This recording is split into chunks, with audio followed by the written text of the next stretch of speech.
ఈరోజు ఎంతో టేస్టీ అయిన ఆంధ్ర విలేజ్ స్టైల్ చేపల పులుసు ఎలా తయారు చేయాలో చూద్దాం.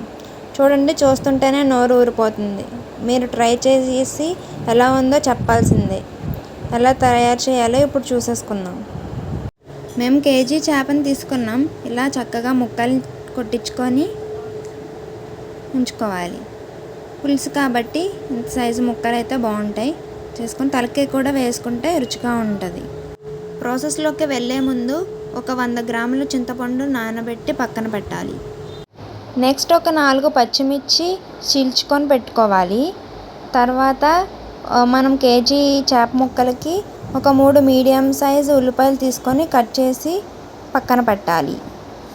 తర్వాత చేపల కూర వండుకునే గిన్నె స్టవ్ మీద పెట్టుకొని ఒక 100 గ్రాముల వరకు ఆయిల్ పోసుకోవాలి. కేజీ చేపలకి 100 గ్రాముల నూనె. ఇప్పుడు తరిగిన ఉల్లిపాయలను వేసుకోవాలి. ఉల్లిపాయ, పచ్చిమిర్చి కరెక్ట్గా మీరు ఈ కొలతలతో చేసుకోండి. చాలా అంటే చాలా బాగుంటుంది. ఎప్పుడు వేరే స్టైల్తో చేసుకొని ఉంటారు, ఈసారి ఆంధ్ర స్టైల్లో చేసుకోండి. ఎలా ఉందో కామెంట్ చేయండి. తర్వాత 1/2 స్పూన్ పసుపు వేసుకోవాలి. నెక్స్ట్ ఒక 2 స్పూన్ల సాల్ట్ వేసుకోవాలి. అది హిమాలయన్ సాల్ట్ అండి, అందుకు అలా ఉంది. ఒకసారి కలిపేసుకుందాం. ఇప్పుడు మూత పెట్టుకొని ఉల్లిపాయలు మగ్గనివ్వాలి. ఉల్లిపాయలు వేగాక మూత తీసి ఒకసారి కలుపుకోవాలి. తర్వాత శుభ్రం చేసుకున్న చేప ముక్కలను ఒక్కొక్కటిగా వేసుకోవాలి. అన్నీ చక్కగా అందులో పెట్టేసుకున్న తర్వాత 2 టీ స్పూన్లు కారం వేసుకోవాలి. పులుపు, కారం, ఉప్పు అన్నీ సమానంగా ఉంటే ఈ చేపల పులుసు ఎంతో టేస్ట్గా ఉంటుంది. ఇప్పుడు నెమ్మదిగా ఒక్కొక్క ముక్కను తిప్పుకోవాలి. ఇప్పుడు ఒక్కసారి కలుపుతామండి మనం. మళ్ళీ ఇంకా అసలు చేపల ముక్కలను కదపకూడదు. జస్ట్ మనం ఆ గిన్నెని ఇలా చేత్తో తిప్పుకోవడమే. ఒకసారి చక్కగా అన్ని ముక్కల్ని తిరిగేసేసుకున్నాం. ఇప్పుడు 2 గ్లాసులు నీళ్లు పోసుకొని మూత పెట్టుకొని ఒక 10 నిమిషాలు ఉడకనివ్వాలి.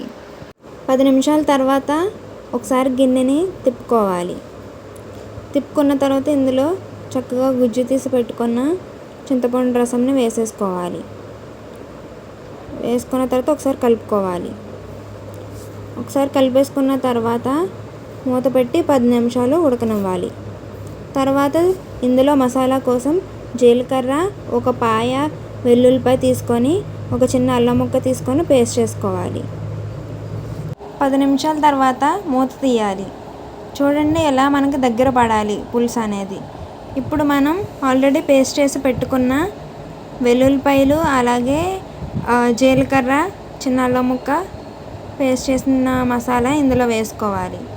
అన్ని మూలల్లో వేసుకోవాలి మనం, ఎందుకంటే గరిటెతో కలపం కాబట్టి అది మొత్తం చేప ముక్కలకు పట్టాలి కాబట్టి అన్ని మూలల్లో వేసుకోవాలి. ఆ మసాలా ప్రతి చేప ముక్కకి పట్టేలాగా గిన్నెని కదుపుకోవాలి.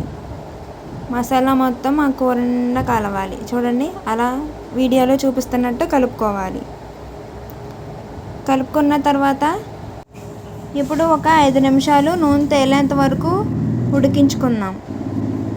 దీనికి నూనె పైకి తేలితేనే దీని టేస్ట్ అనేది మనకు తెలుస్తుంది. ఇప్పుడు మనం మూత పెట్టేసుకుందాం. ఇప్పుడు మూత తీసి ఒకసారి చేప ముక్కలను కదుపుకుందాం. ఇంకా 1 నిమిషం అయితే మనకి చేపల పులుసు రెడీ అయిపోతుంది. ఇప్పుడు 1 నిమిషం మూత పెడదాం. చూడండి, 1 నిమిషం తర్వాత ఎలా ఉందో. నూనె పైకి తేలి ఇలా ఉండాలి. ఇలా ఉంటే మన చేపల పులుసు రెడీ అయిపోయినట్టే. ట్రై చేసి చూడండి.